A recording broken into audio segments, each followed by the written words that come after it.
The following is a Hoop Ball presentation.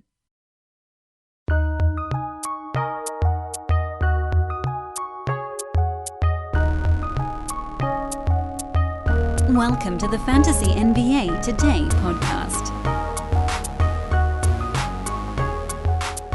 Tuesday of Yahoo ADP week here on Fantasy NBA Today. The rumbling continues. I don't know how far we're going to go. Top 100? Top 125 over the course of the week? Doesn't matter. At some point, we're going to lose track. Dan Besbris, the great ball with Neil at my side. Neil Rochlani. Happy Tuesday to you, Neil. Happy Tuesday, Dan. Yeah, how you doing? You sound like you're ailment-free. I'm ailment-free. Can you believe it? Don't jump the gun. Wednesday is ailment day. So that's right. This is, ailment eve. Sorry. I still have a good, solid 24 hours to develop my next issue. There's plenty of time for that. Knowing the fragility of my lower intestinal system, anything can happen between now and Wednesday morning. How's your week going, man? I'm just excited because we're 5 weeks from opening day today.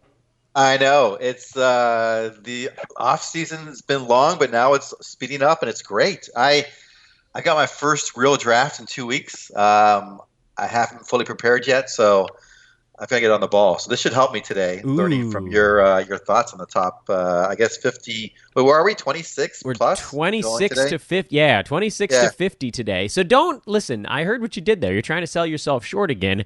You are on this show because people want to hear our thoughts, not mine. Plus, I don't want to talk for an hour every day. That's the other reason.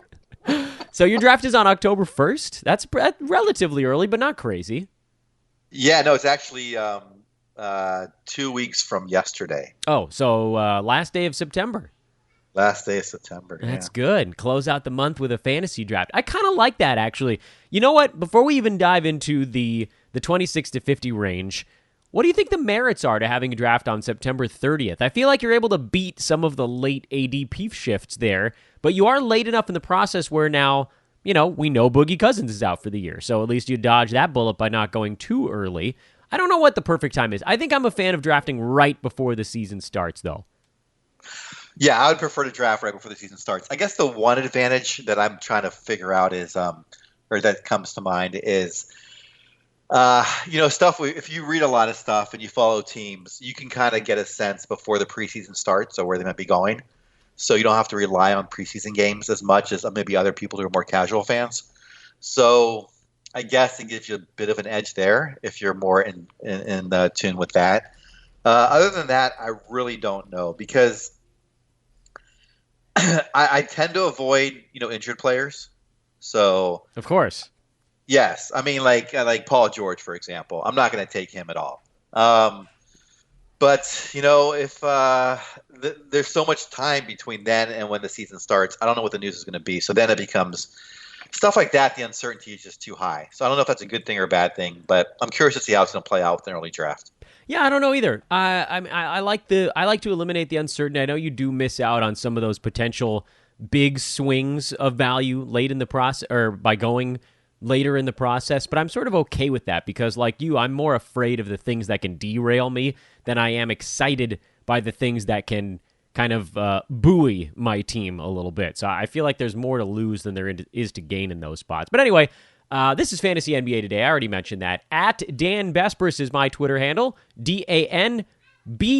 Well, I'll do it the military style. I did this last year. I feel like people thought it was fun or funny because if you know me, you know that I wouldn't last 4 days in any sort of military or, frankly, anything that requires movement of my body in any way.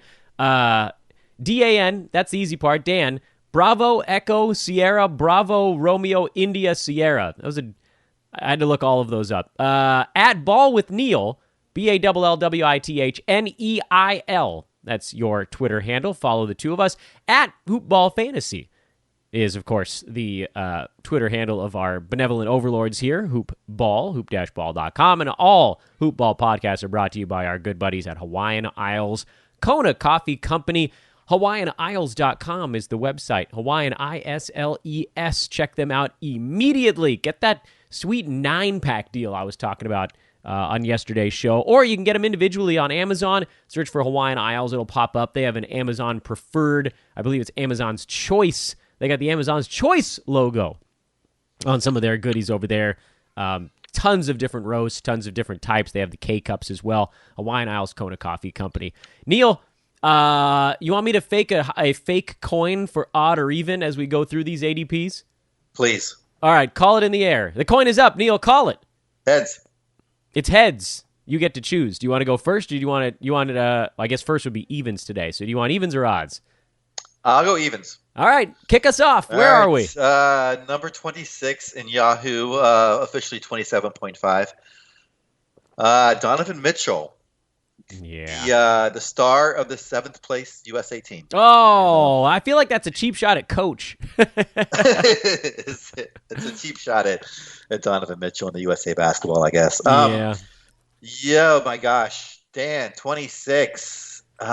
Name hype. Way too much hype for Donovan Mitchell. I don't know why he continues to get this much fantasy love. Last year, 56th over is this totals or per games? I'm not sure, but 56th on 77 games. The turnovers are still going to be pretty high, I think, this year. Field goal percent is not going to be great. We'll see what he can do in the other categories to get better, but I don't see it. It has to be field goal percent, right? It have to be field goal percent because the other stuff probably isn't changing very much. Yeah, I was going to say, I assume it gets better, but I think he's going to continue to take a lot of difficult shots. I don't see him ever becoming like a Drew Holiday type shooter. So I think 45, 46 might be his cap this year, and I don't see that getting him into the top 40. Yeah, so. Yahoo's gotten really aggressive with guards early in drafts, and Donovan, there are multiple old idioms that this Donovan Mitchell makes me think of. The one, I think the most pertinent one is, fool me once, shame on you. Fool me twice, shame on me. Now, to be fair, we weren't fooled last year. You know, you and I both looked at him and we were like, well, you know, how does a guy who's not shooting the ball well, how does that guy make the leap into the top 20? And everybody was like, he's going, baby. Mega leap. And I think you and I were probably the curmudgeonly ones on that one, but we got that one right, to our credit. You know, we are going to miss on some hype guys that take the big leap, but we're going to hit on a higher percentage of hype guys that don't. And Donovan was that guy. I'm a little bit surprised, Neil, that he hasn't taken more of a hype hit, considering last year wasn't a great season, at least based on expectations. You know, I was like 24 points, 24, 4, and 4 is a solid year. Good steals numbers, good three-pointers numbers. That stuff is all there. But based on the fact that he was going in the early 20s last year or earlier, and 44 was total. You said 57, I think, was per game. I mean, that's way back from where people drafted him, and yet here we are a year later, and he's only getting drafted like 5 slots later. That, to me, it's still way too early. I like Donovan Mitchell, but I would like him 2 rounds later, and he's not coming that far. DeAndre Ayton, we'll just keep this freight train going because we got to get through 25 today, so we'll have to go in an okay clip. And if you have any additional questions out there in Twitter land or listener land or whatever, we gave you our Twitter handles already, at Dan Besbris, at Ball with Neil. Hit us up. We like talking about this stuff. This is the fun stuff. DeAndre Ayton's ADP is 28, even though he is technically the 27th player listed. And he feels like a pretty safe guy in this range for me. I don't know that there's a colossal amount of upside, but there's also almost no way that the floor comes out from underneath him. I don't care that Aaron Baines is around. He's just a nice, solid center. 33 was the per game last year. Played 71 games. Should be pretty close to that again this season.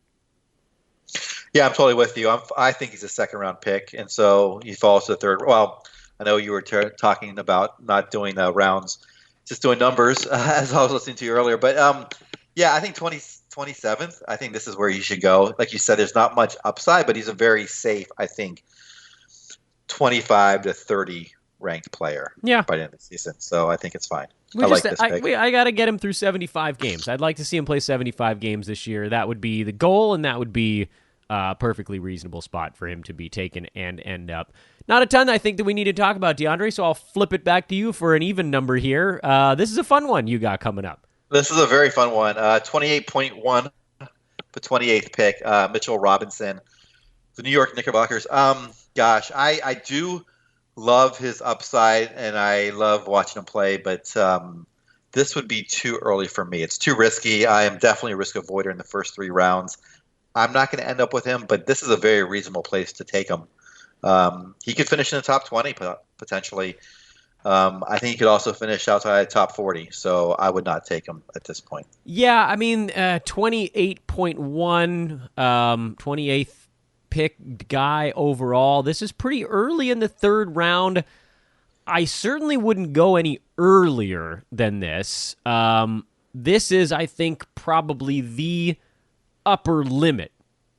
So I'm going to put my foot down on this and say if you take him before 28, you've sort of wiped out what you can do with him. And then every spot he falls after this, and I think it happens pretty abruptly, Neil, and maybe you agree, maybe you disagree. I'd like to hear your thoughts on this one as well. I think Mitchell Robinson is one of those guys where basically every single pick, not even round at this point, like if he falls to 30, that's a big deal. If he falls to 33, that's a huge deal. And if he falls to the 4th round, that's a monster. That's a monster situation. Because at that point, you have to take him, like, immediately. Because the upside is just too great. But, I mean, I have to counterbalance this argument. At 28, you're spending an awful lot when there are a bunch of guys that are on the board behind him where you're like, I'm confident this guy's going to be a 3rd-round pick. The Mitchell Robinson pick is the one you make if you're feeling saucy, if you're going to go safe in rounds 1, 2, 4, and 5, and you feel like you want to go for a little upside there. So I feel like there's sort of two sides to it, but how do you feel about the notion that he's a guy that he could fall like 3 picks and he becomes far more relevant?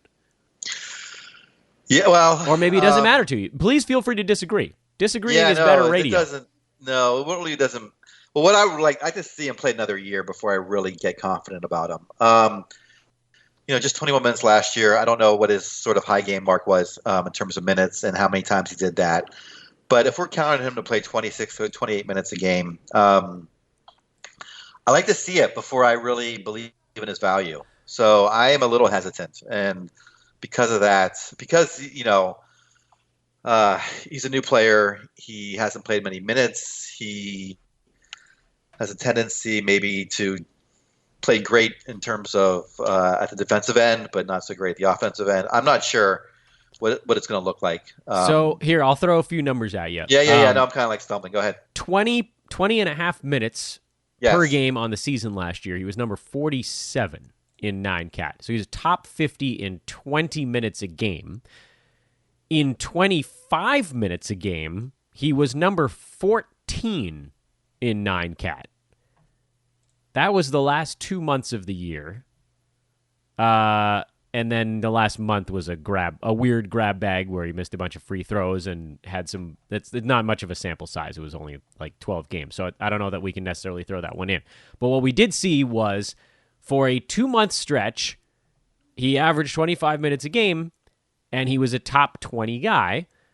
There's a 3-month stretch where he was playing 23 minutes a game and he was number 25. So it goes up fast with him, right? Okay. When he was at 20 minutes, he was top 50.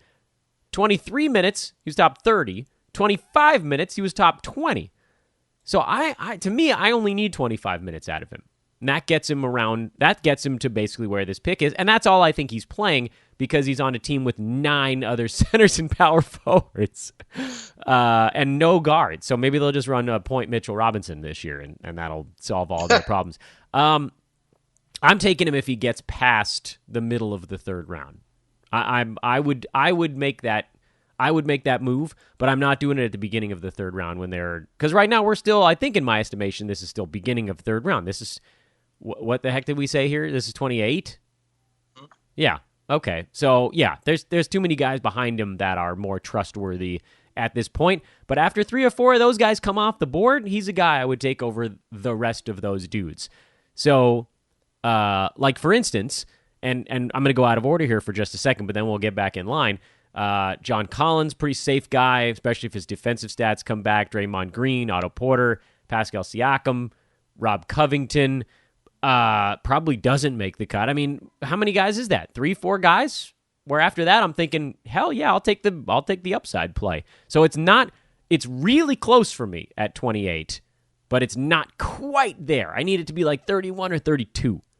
So that's why I was saying every one of those picks make a big difference for me. Would you rather have Capella or Robinson? I think I'd rather go Robinson this year. Okay. And I feel like I could potentially get them both. I'm shooting the moon here because Clint has an ADP of 47, which is stupid high. Whose turn is it? Is it mine? Yeah, Chris Paul, 29.4, the 29th ranked guy.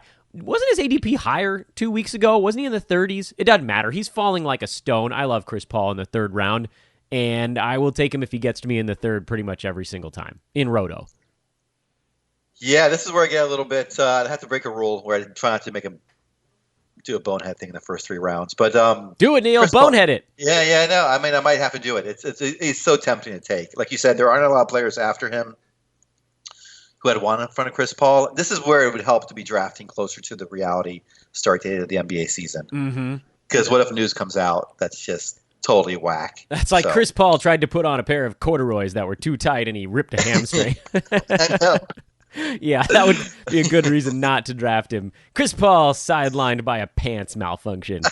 Yeah, I mean, the thing about Chris Paul, and I would almost make the same argument about Mitchell Robinson, is how many guys left on the board have ever spent more than like 2 weeks as a first-round value? How many of these guys that are left on the board have ever been a first-round guy in their NBA career? Kevin Love? Kevin Love is probably the only one. Kristaps for like a month and a half fell in there. You know, there's very limited number. Chris Paul was a first-round guy for a decade. Yeah. So we've seen him do it. So you and I are in agreement on this one. If he gets to us in the third, you got it. It's in Roto, certainly more than head-to-head. But in Roto, if you just milk 60-something games out of him as a third-round pick, you clear your number. Yeah, I'm assuming he's going to want to play and play hard. But there's been no news out there, and that's my only worry. You know, what if he does like demand a trade or does something that we have no idea coming? I think he kind of wants to just run a team. Oh, he wants to run everything. But yes, yeah. I think. I mean, he's got a coach there that maybe will let him do it. So maybe he'll be so happy. I think Chris Paul's car. You know how cars have those home link buttons on the rearview mirror? I think that the 3 buttons on Chris Paul's car's home link are like turns on the lights at the Oklahoma City arena and unlocks the locker room for all the other players. Everything that he does is in control of everybody else. One of them is just like turns on Sam Presti's alarm clock. You got all the fun ones. I now know why you picked even numbers. So who's number 30? Number 30, rookie Zion Williamson. Zion, the safest rookie in recorded history. The safest rookie in recorded.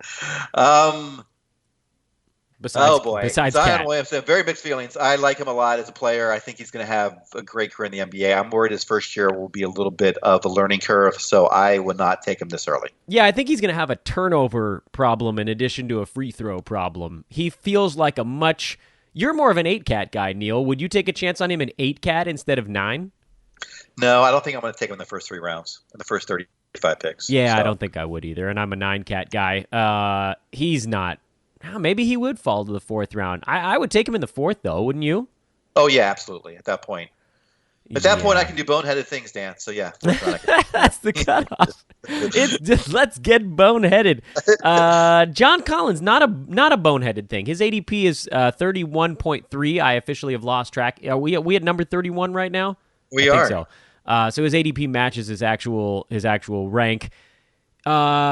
There's a little bit of risk here because his defensive stats evaporated completely last year, but everything else was so juicy. So if the defensive stats come back at all, then you've got yourself an absolute stud muffin on the court. He was number 49 with no defensive stats, and that to me felt like an aberration. So I would take a chance on him late in the 3rd round. I got no problem with this pick.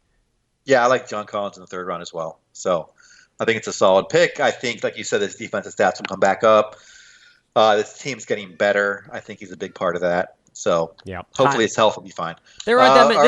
It's a high floor. It's a high floor, some upside guy. I feel like you and I, Neil, both. That's like our favorite description of guys. They're where you can't bonehead it, and they could even be better than what they turned out to be. Yeah, although we're going to disagree on number 32 because I actually like this guy. Oh, you're going to get boneheaded, are you? I am. Kristaps Porzingis. I love his I think last year his rest was way more than he needed. I think he's going to be completely fine this year.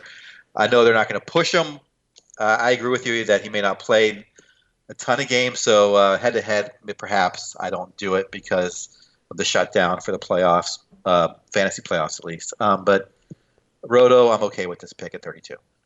I'm not going to crush you for it. I mean, I feel like he's sort of the poor iteration of what we just argued on Chris Paul, a guy who's going to miss some games. I think we've already heard they're gonna have some load management stuff for him. So, what's your target for Kristaps? Like 68 games this year? 70? I don't think he gets to 70. No, it's probably like 64, 65. Yeah. So what you're hoping for, like a second round per game for 65 games, gets you about a third round overall. Yeah, maybe there's some more upside. Let's see how he meshes with Luka. So. Well, he does have an interesting fantasy game. That's for damn sure. I don't think I'm doing this one.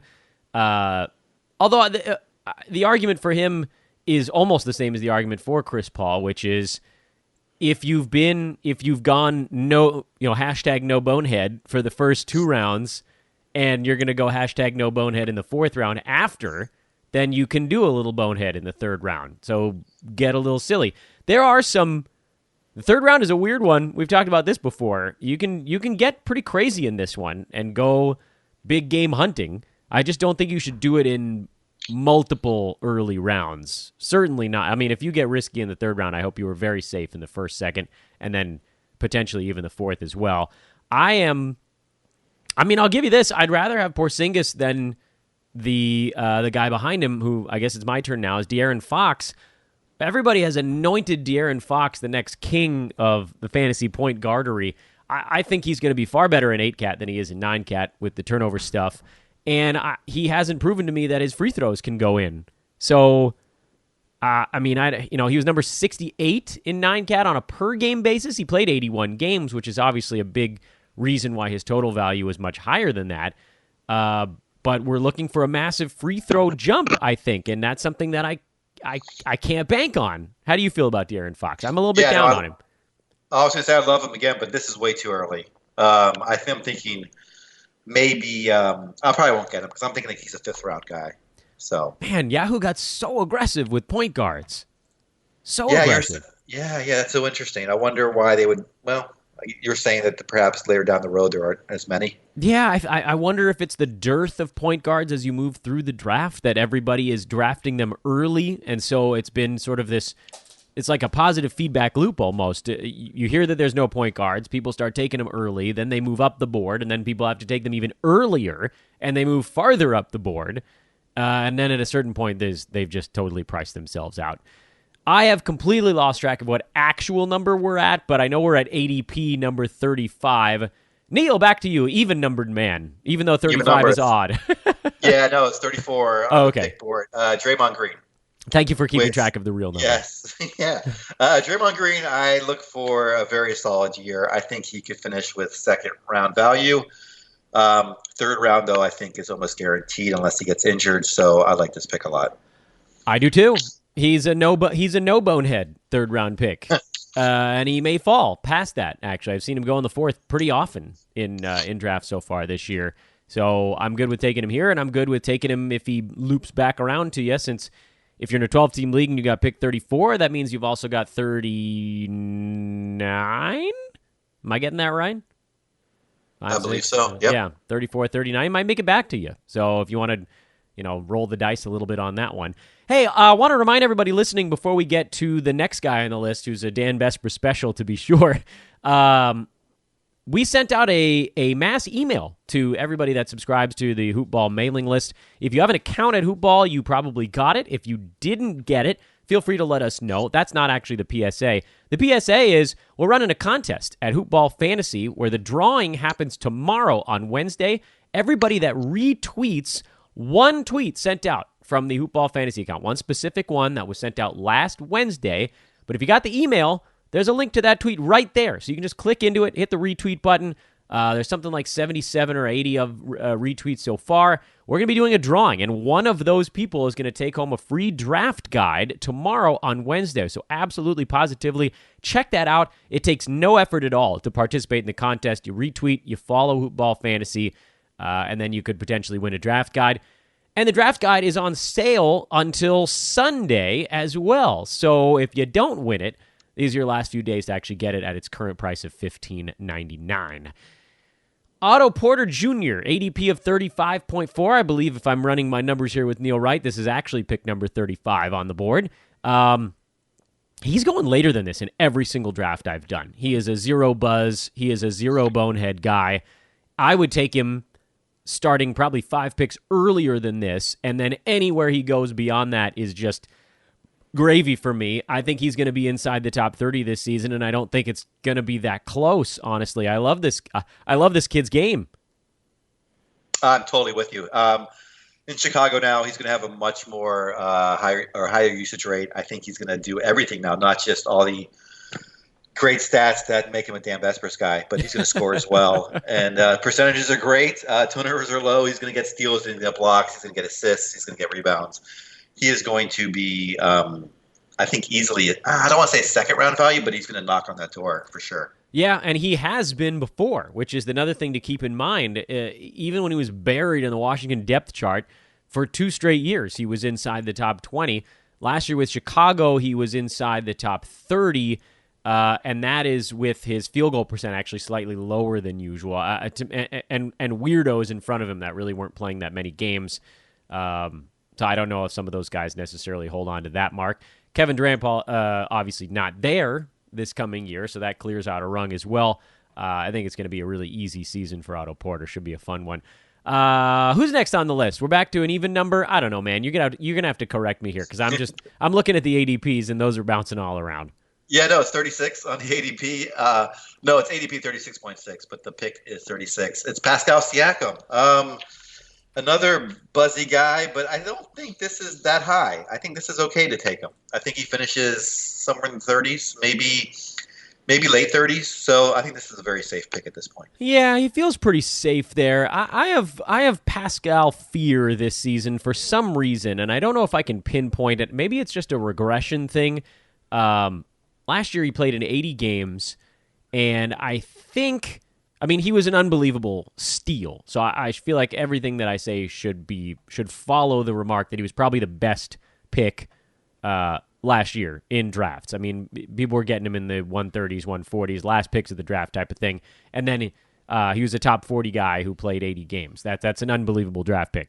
But I feel like there was the first 2.5 months of the season, he was actually better than top 40, and he faded a bit. And I wonder if it was workload or usage or just statistical regression. There are some numbers for him that don't feel sustainable. 55%, especially if his volume increases from the field, that doesn't feel sustainable, not while he's taking some jump shots and what have you.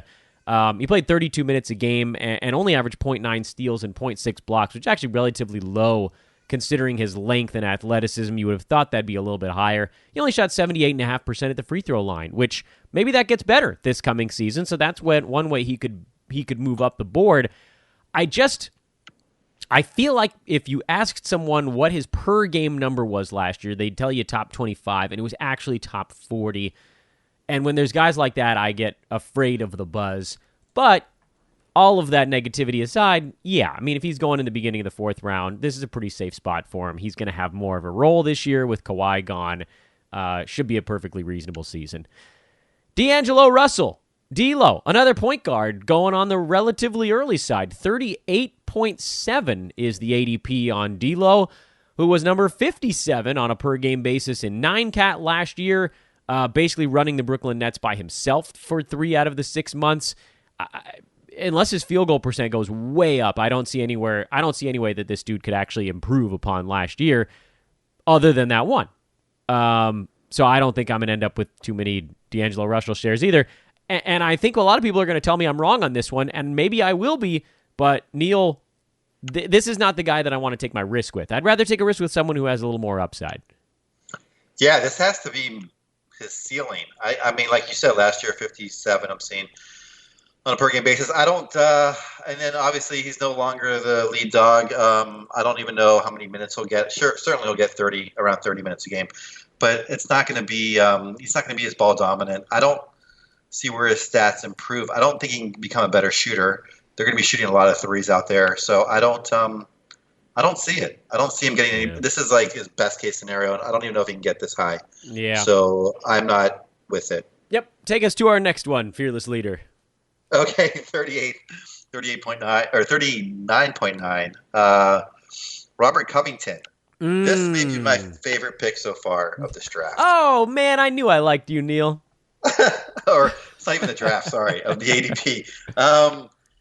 Robert Covington, I guess it all comes down to whether he can stay healthy. But if he can play anywhere close to 70 games, he should finish in the top 30, I think. Easy. Man, if he goes 70 right? games, that's an easy 30. People are killing this poor dude for injury history, but it's really not as severe as everybody would make it out to be. In fact, he played 80 games for Philadelphia the year before this most recent one, and then Minnesota just shut him down because they were terrible, and they decided to go into semi-tank mode. I mean, we even saw Cat miss a few games at the end of the year. Rob Covington could have very easily played the last month and a half this season, and they just decided that he didn't need to. This is a guy who was averaging almost 3.5 defensive steal stats per game, and for multiple stretches in his career, he's been over that mark. He had a season, let's see, he had a 3.4 with Minnesota combined. He was at 3.6 combined with Philly this year. He's had seasons where he's been at 2.9. I mean, he is a defensive monster when he's on the floor, and he doesn't need to do anything on offense to be fantasy relevant. I am not, especially in Roto, I am not afraid of health issues because there are very few guys you can draft in the 40s that can put up a per-game mark inside the top 20. And he was number 18 last year before he got hurt. He was 18. So give me 65 games or more, and he's well beyond what his value would dictate at this point in the draft. So absolutely, 100% with you on this one. Mike Conley, 41.7 is the ADP. This is the direction I think, Neil, you go if you take a risk in round 3. You go back and you go, safety squeeze here with Mike Conley in round 4. Very easy point guard. One of the very few point guards we've seen that Yahoo hasn't gotten super aggressive with. I like this pick here. Oh, yeah. He's a great pick here. I would take him earlier, in fact. I think he's going to have a solid season. I think he can't get much – unless he gets hurt, I don't think he'll fall any worse than this in terms of his fantasy value. So I love him. I've always loved him as a player. I loved him from afar. I love him as a fantasy player. How many letters have you written to Mike Conley, Neil? I have not, but he is my Nico Mirotic. Let's just say that. Oh, so you got the recreational vehicle parked outside. Yeah, I think I might move to Salt Lake City. I was gonna say suburban Salt Lake City. You guys got it parked outside. Yeah, okay, that makes sense. Who's next? Oh, now I lost count. I think it's 40. It doesn't matter. Yeah. 42.7 officially on the ADP. Derek Favors. I am maybe one person who is not as high on him as everyone else. Dan, I know you think is this a reasonable value for you? Me, no. I'm going to hold off on Derek Favors and not take him because, one, his free throw percentage kind of scares me. I know it doesn't take a lot, but who knows if that changes this year. And two, I just don't know what's going to really happen in New Orleans. So I'm okay. You know what? When someone who's like a key player on a team like Kawhi Leonard going to the Clippers, his stats are going to be basically the same. But when a guy's more of a role player and he goes to a new team, I'm just not sure how it's going to work out, and so I'm going to hold off on Favors. Yeah, you will. You'll be surprised to know that no, this is a guy that I was targeting when I thought his ADP would be in the 60s and 70s, and then Yahoo came out with his pre-ranks. And his ADP was like 39. So it's actually falling right now, which is a good sign for me because if he makes it to the 5th or 6th round, I probably would take him. But no chance I'm going early 4th with this guy or wherever we're at right now. Late 4th? Mid 4th? I've lost track. I think it's We're like mid-4th, right? That's too early. I thought he would go way later than this. And so at the beginning of the offseason, when Utah let him go to New Orleans, and I thought, oh, sweet. This is a guy that was like 75 last year, and nobody even knew about it. He's going to get drafted near 75 again, and he's going to blow that out of the water. And then the ADP came out, and I just wrote that off immediately. Pause button before one of my favorite picks on the board to remind you guys of our partnership with mybookie.ag. Tuesdays, this is the easiest day for me to do this promo, Neil, because you and I are the absolute maximum scary level. Someone please call to make sure these guys are okay. Degenerates on the podcast. We're the gambling sorts. You and I, we're the gambling sorts. We're going to be betting NBA probably every day this coming season. Neil and I will be doing it at mybookie.ag. Sign up now with promo code TODAY. TODAY is the actual promo code. Also, chronologically, the time you should use it. And MyBookie will match your first deposit up to $1,000. Again, it's mybookie.ag. They got NFL going right now. Do the smart thing. If you're going to bet football, do it with MyBookie. You can bet games after kickoff. That's live in-game betting. You can also bet on fantasy stats for NFL players, which is kind of cool.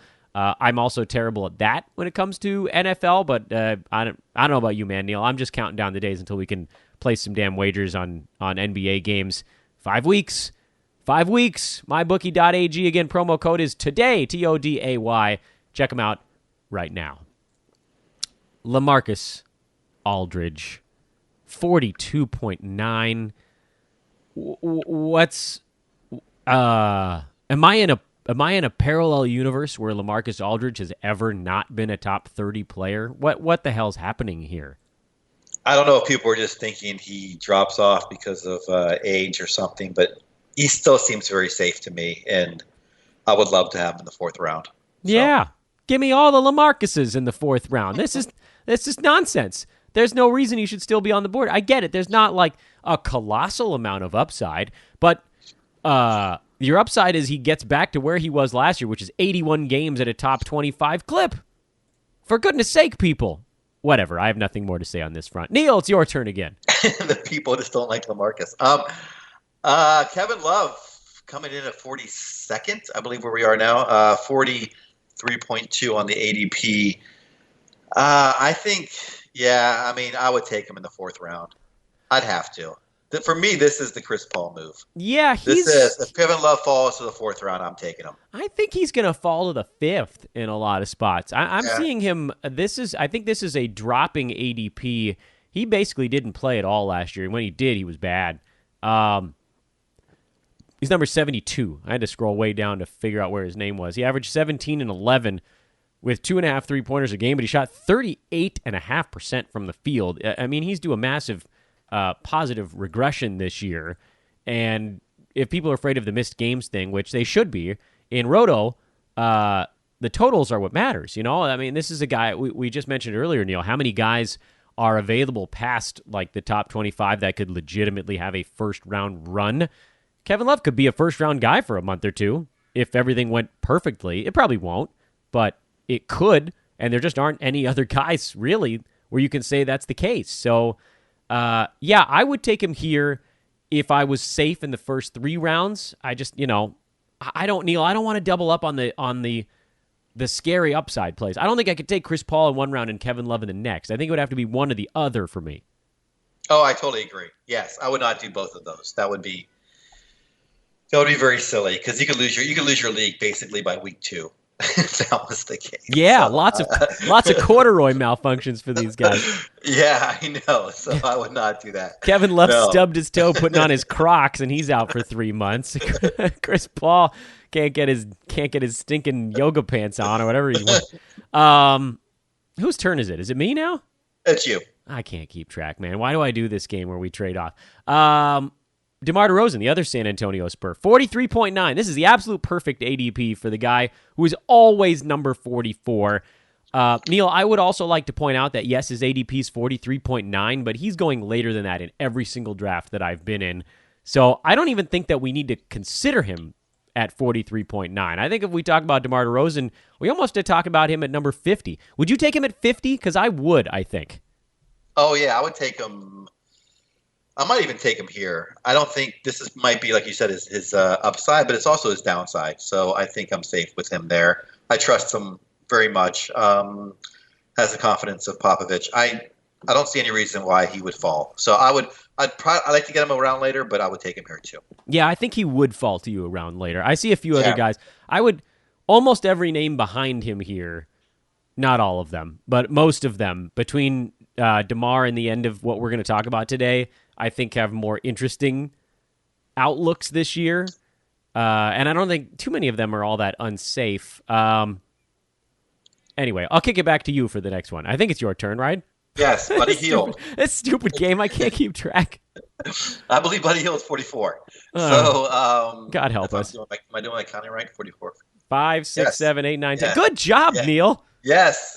Buddy Hield is 44.3 officially on the ADP. Hey, we caught up to the ADP. Good job. I'm okay with this. I think I would like to get him later. I think he's going to I'm worried about that coaching situation. You got me concerned about that once you mentioned. I watched a lot of Lakers games. Once you were like Luke Walton, didn't know what he was doing in LA. I'm like, oh God, is he going to screw up Buddy Hield? But maybe. Yeah, maybe. But I think this is again, I think where he ends up. So I think it's fine. Is there any concern with you? Because we saw Bogdanovich go absolutely buck freaking wild during these FIBA Euro games. He was sort of a non-factor until 3 weeks ago. I was just talking to Adrian on Friday. He was like, all of a sudden in all my mock drafts, people are drafting Bogey times 2. Like he wasn't even getting drafted 2 weeks ago, and now he's going. Does that eat into any of the Buddy Hield stuff? Maybe a little bit. I don't know. It could, because last year he was kind of sidelined from that team. He didn't really get that much playing time, right? So he played early, and then he fell off a cliff.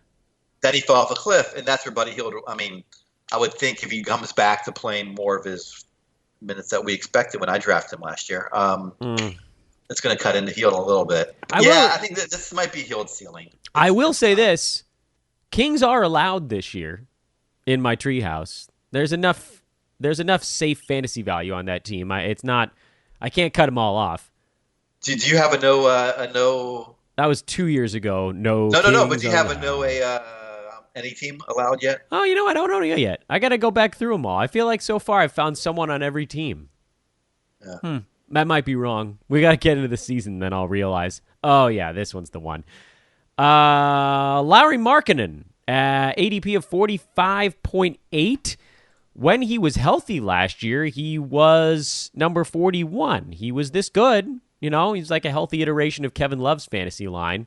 So, but he wasn't healthy all year. Lauri Markkanen is one of the very few guys that we'll talk about here in this top 50 where I am not feeling particularly polarized in either direction.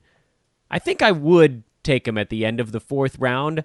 I just don't feel like his stat set is one that's as unique as it used to be. Like, if he came around 3 years ago, he'd have been a near unicorn. And now it's just like, oh, good. Another big man who shoots the 3 ball. I do like his free throw percent, though. I don't know, man. I think I'd go another way at this point. But I'm losing track of the discussion. It's a 1 round too early for me. It's just not a guy I like that much. I don't like his game that much. Oh, well. You got to move to Chicago. You would love him. I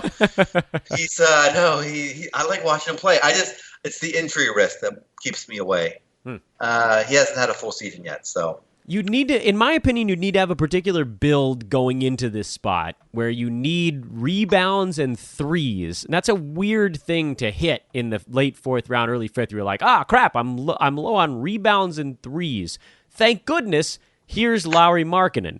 I don't know. To me, he fills a weird need on a fantasy team, but maybe he improves and maybe he eclipses that mark. I don't know. Listen, we got a couple of guys come up here that we're still going to talk about today that are more interesting. In a head-to-head battle, I'd probably rather have the next guy, but it's your turn, so I'm not going to say his name. Yeah, 46, Bam Adebayo. I agree with you. I'd rather have him as well. He's going to have a solid season, expectedly to start there, and finally get all the minutes we were expecting last year for those of us that were kind of on the hype train. And I think he will hit every category and finish in the top 50 easily. Yeah, Bam hype train, son of a you-know-what. I was really hoping he'd be another guy who... I was hoping that Hassan Whiteside would not be traded And then people will be like, oh, but the minutes split. And then I was still going to be like, yes, but go to Bam. Bam, it's Bam time. And then Hassan got traded, and then everybody was like, oh, Bam's going to play 37 minutes, draft him in the second round, and his ADP went crazy.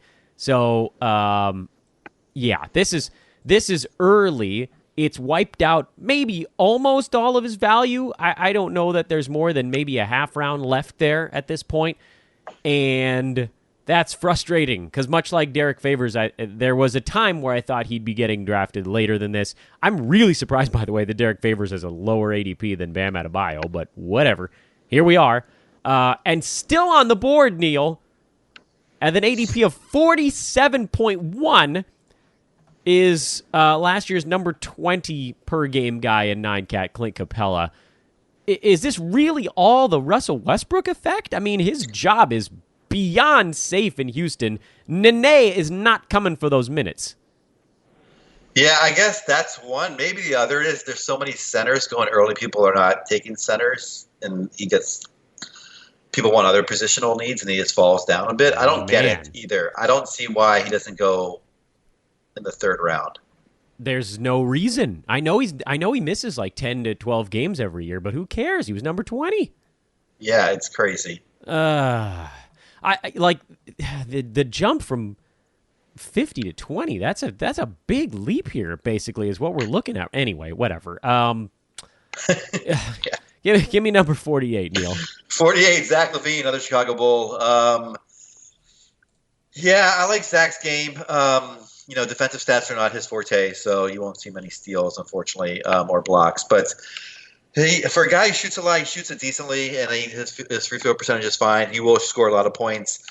It seems to be it's no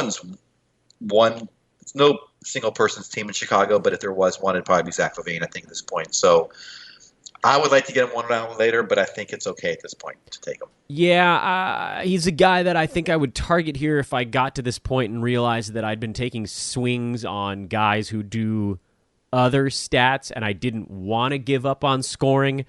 Like if you had Jokic in the first round, who's probably going to score close to 20, where a lot of those other guys are going to be closer to 25 or 30, and maybe in the second round you ended up with like an Andre Drummond or a Gobert or Miles Turner if you're towards the end of that first round, or the second round rather. Or maybe in the third round, what if you had Mitchell Robinson, who's probably not going to score more than 12 or 13 points? You might get to a point in your draft where you're like, ow, bleep, I have a bunch of dudes that are averaging 15 a game. I got to get a guy scoring 25 a night, and that is why I think I would consider Zach LaVine near 50, because the other stuff isn't a big deal. He's, like you said, he's not going to do the defensive stats, but if you've been loading up on those cash stats early, you're going to have to round out the popcorn stuff at some point, unless you're punting points, and this is a pretty good candidate to do it. He's a really safe, high-scoring, okay percentage guy that you can grab in this neck of the woods. Jaren Jackson Jr. at 49 matches his ADP of 49.0. Yeah, I'm lower on him. Everybody knows that I'm lower on him than everybody else, but if he's really starting to go close to 50 now instead of 40, I would give him much stronger thought. That's a big round drop that we're seeing from him. His ADP is falling, which surprises the hell out of me because everybody seems to like him among the analysts, and I would have thought that would push his number up, but it's actually going the other way. This is one that's got me raising an eyebrow, Neil. Well, I still think it's a bit high until he proves it. So I would not take him this early, although he could surpass this considerably if he's healthy and plays as well as everyone expects him to. But I'm going to pass on JJJ until at least another round, and I don't think I'm going to get him because of that. So I haven't really been following his ADP, but like you said, he seems to be falling. Maybe it's because I don't know why that would be. Maybe there's somebody who's coming out of Memphis. But anyway, can I move on to 50? Yeah, you can. I promise you I will ask Adrian Benjamins on Friday or whenever he and I talk this week, during our mock draft analysis, is JJJ going earlier or later for you? Because he seems to be falling, and it boggles the mind. But yes, finish us off, Neil. Okay. There's one problem with that question, but because Adrian's taken him in the first round every mock draft. Yeah, so I don't know. I need Adrian to do the look away mock, where he just doesn't touch any of his guys, to see where they go if he doesn't draft them. I never take the guys I'm going to draft in my mocks. I mock even more safe than I actually draft. I get a little more aggressive in a real draft than I do in a mock because I just want to know where everybody's going. That's the fun part for me in mock drafts. Where would guys go if I didn't take them there? I have nothing to gain by getting the guys I'm targeting in a mock draft. I have everything to gain by learning where I'm going to need to take them in a real draft in the future. Anyway, round us out. The big 5-0. The big 5-0, CJ McCollum, I think a very safe pick. I think we're now in the 5th round, so I think he's very safe in the 5th round. I know he's not flashy at all, but he is still going to score a lot of points, get 3-pointers. Field goal percentage is solid. Free throw percentage is great. It's the defensive stats that obviously aren't there. So he's a safe 5th round pick. He is safe. There are about 6 or 7 guys I'd rather have that are still on the ADP board, if you want to call it that, here on Yahoo. That we'd have to flip to the next page here to actually see. Guys like Kyle Lowry, who I think still are going to have a solid year. I think I'd probably have Middleton over McCollum just because of the upside. Eric Bledsoe, for sure, I'd rather have over CJ. JV might make that list as well. He'd probably be the last one. But, I can't crush somebody for taking McCollum here. He's the guy you take if you took some risks in the 2nd or 3rd round. You need to safen it up in the 4th and 5th. He certainly fits that mold. I just... isn't he basically just Zach LaVine on a different team? Aren't their fantasy games are the same? Very similar, yeah. Zach LaVine, 2.5 additional points. CJ McCollum, half a 3-pointer. Zach LaVine, 0.7 rebounds, 1.5 assists. McCollum, half the turnovers. That's the only real big difference between the two. Like Zach LaVine has a tiny edge in almost all the little categories, and then McCollum has a big edge in turnovers. But they're very similar. So I think you're taking one guy or the other if you realized you needed points at this juncture of your draft. And that puts a bow on it, Neil. Top 50 are in the books. Thanks, my man. Thank you. I guess we're going to talk again before your first draft. I was going to wish you good luck, but I'll save that for another time. The great, the marvelous, the mystical. I need you to do like a magic trick on the next show we do. Neil Rochlani at Ball with Neil, BALLWITHNEIL on Twitter. You are, by the way, very experienced in 8-cat. I forced you into this 9-cat bubble briefly on the podcast, but if you have questions about 8-cat stuff, hit Neil with them on Twitter as well. Give him a follow. Give him some questions. Don't let him sit around being bored during the day. I know you just do nothing all day, right, Neil? You're not tired at all right now. No, I'm just watching reruns on the telly. Yep, just on the telly. He's just camping out over there in the loo. So hit him up. Bug him on Twitter. Ball with Neil. Again, BALLWITHNEIL. Neil, I'll talk to you in a week. All right, talk to you then, Dan. Thank you. That was the wonderful Neil Rochlani. We'll wrap things up here on this podcast by reminding everybody of a couple things going on at Hoopball right now. You can, of course, get the draft guide for $15.99 through Sunday. So that time is running out. Just 5 days left before the price goes up. Monday of next week, the B150 comes out for early bird subscribers. That's something you can get separate from the draft guide. It will be in the draft guide on October the 7th. So if you got the draft guide, just wait. Don't spend another $25 to get it early unless you absolutely positively cannot wait the extra 2 weeks, in which case, go ahead and do it. If you got the draft guide and you do still want the early B150 and you're thinking about getting our premium package at Hoopball for the rest of the season, there is the Champions Pack available. You can do that. That's all the things rolled together and then a bunch of discounts lumped into that one. So that would be the better way to do it. If you already got one thing and you hope to upgrade, send a note to support@hoop-ball.com. We can figure out a way to do that so you get the combo, the bundle is now what all the cable internet providers are talking about these days. You can get the bundle pack, and that is, again, at the better rate. Hoopball leagues continue to fill up. Shoot me a note at Dan Besbris if you want to join a league with other Hoopball listeners, readers, and Hoopball pros. Again, at DANBESBRIS. BESBRIS is how you spell the last name. And finally, friends and confidants, If you love what you're hearing here, I know many of you listening to this podcast for the first time this month, rate and review on iTunes or doing the podcast app method on your mobile device. Click the podcast app. Use the search function to search for Fantasy NBA Today. Click on the show title, scroll to the bottom, and then rate and review the podcast. Coming up tomorrow on Fantasy NBA Today, we'll talk to Brandon Marcus on ADPs 51 through 75 on Yahoo rankings. I don't know what those actual ADPs are. As you heard today, I could not do a very good job of keeping track, but we'll get there. I promise. Thanks again to mybookie.ag and Hawaiian Isles Kona Coffee Company. Have a wonderful Tuesday, everybody. We'll get back at you tomorrow.